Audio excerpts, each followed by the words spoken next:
messing around. Hey, hi. Roomies, we are calling a loft meeting. My favorite thing to do is to do these loft meetings with you. And they don't exist without you. So thank you for sending in your emails, your videos, your voice notes, your photos, all your weird questions and theories. That's what makes these loft meetings happen. Okay, up first we have an email from Laura. Hi guys, I adore New Girl, my first ever comfort show, and the pod that helps me get through the day. Oh, that's nice. Writing in for the first time is I feel super qualified to help you with your question about adults dating when they work in schools. My name is Laura. I'm from England and have worked in a lot of different schools. Let me tell you, ooh, Laura, I feel it's going to be juicy. Let me tell you, they are wild. It's worse than high school. Staff are dating each other and sleeping together and having affairs everywhere you look. It's a weird phenomenon, but one that mostly stays hidden from students. I have been saying this. Of course it is. It's like, teachers are like wonderful and caring and young, and they're put in this, space where they're meeting other young, caring adults. And if they're both single, I mean, it makes sense that teachers would end up with each other. Keep saying this. Okay. I never really got into any of that, but did meet my partner when we both worked in a school. Our colleague set us up, and I met the love of my life. We have both moved into different jobs, but for a while I used to love going to work, even though it was a horrendous job, because of him. We would play around in a non-obvious way, share lunches, and stay late to finish work together. He made every day so special, and I think it proved our love, as I would happily spend all day at home and work with him. This is so sweet. We thought we were being super secret and hid this, but then one day our office admin left a relationship disclosure form on our desks. Apparently, everyone knew. All we had to do was sign a form declaring our relationship, what it was, how long it had been going on. I can imagine this part is awkward if you break up or don't know what you are. Like, coach. Yeah, are we dating? Are we not? Are we just hanging out? What's going on?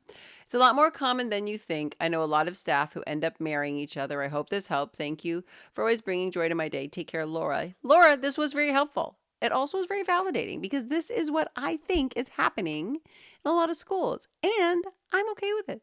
I'm all right with it. I guess I'm also only all right with it in the sense that these are like true love relationships that don't in any way, cause a teacher to be really upset seeing their ex around school where they're also supposed to be teaching children. So I can, I guess, get complicated if I think it all the way through. But in my romantic brain, it just seems lovely. All right, our next email is from Darcy. Hi, Hannah. I know you love when cats and babies are named after new girl characters. What about a bishop? What?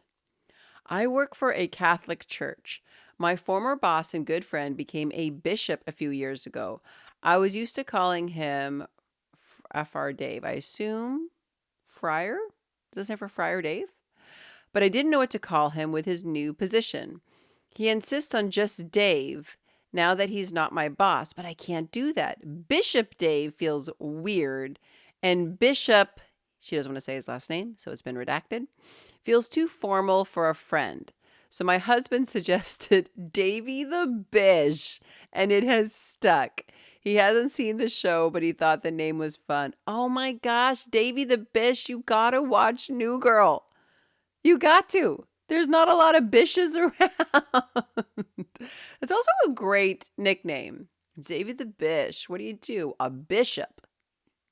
It feels like Winston would lose his mind if he knew that there were bishops now that were inspired by his nickname.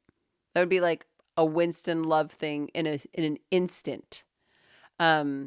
I love this. And I love this suggestion. This is what I'm telling you, the power of television shows to infiltrate into real life and to change and shift and move things in different areas of the world and different workplaces that you would never think. I would never think that New Girl would help to generate nicknames in the Catholic Church. I love this so much. Thank you, Darcy. All right. This is from Marita from Brisbane, Australia. Hi, Hannah and Lamorne. I was listening to an oldish episode of the podcast the other day. By the way, I love that. I love that people even go back and re-listen to the podcast, not just rewatch the show. You like our episodes so much. Thank you. It's very sweet because we work very hard on them.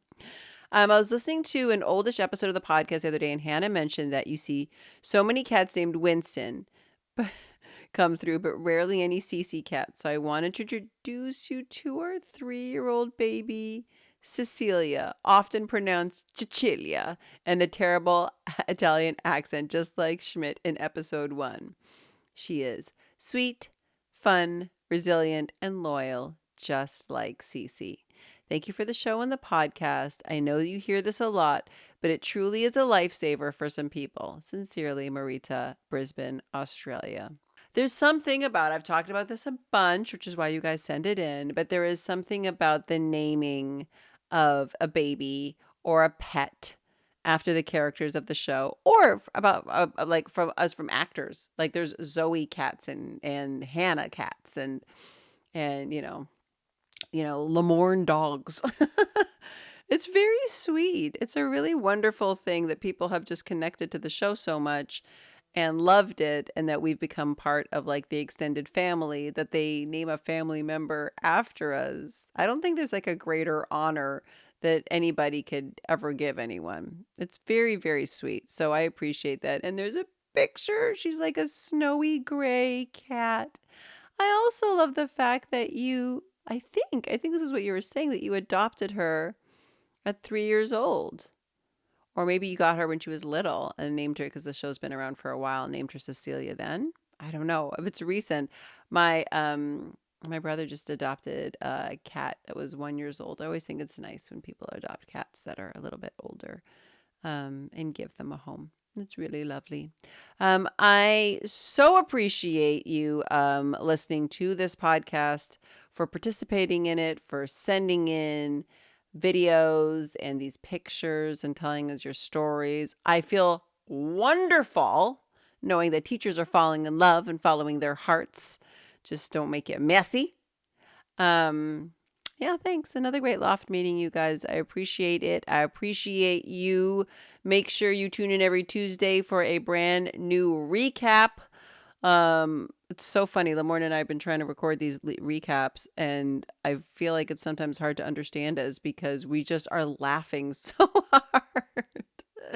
Season 4 has some crazy episodes that we just totally forgot all about. Anyway, it's really, really funny. We have some great merch for sale, as y'all know, at themessaroundapod.com. You can grab yourself It's a Classic t-shirt, hoodies. We got Ferguson shirts. We got you covered in all areas. I rep it all day, all day. And you can follow us on IG at The Mess Around Pod. You can always DM us questions there if you have something that you would really like to see. And you guys remember, at the end of season 4, I will do a bear episode. Lamorne has not let me do the bear segment anymore on the show because it makes him crazy. But I love looking for the bear, but I can't do it without your help. So make sure you DM as we go through these recaps for season 4, any bear finds you have, so that I am prepared to make my case at the end of the season. All right. Well, thanks for listening to this loft meeting, and I'll catch you next time. Bye. That was The Mess Around, an iHeartMedia production. Our executive producer is Joelle Monique. Our senior producer is Abu Zafar. Bei Wang provided engineering and editing services. Additional production from Daniel Goodman, Wendy Heisler, and Kyle Chevron. Our theme song was written and composed by Ronald Jukebox Jackson. Catch you next time. Bye.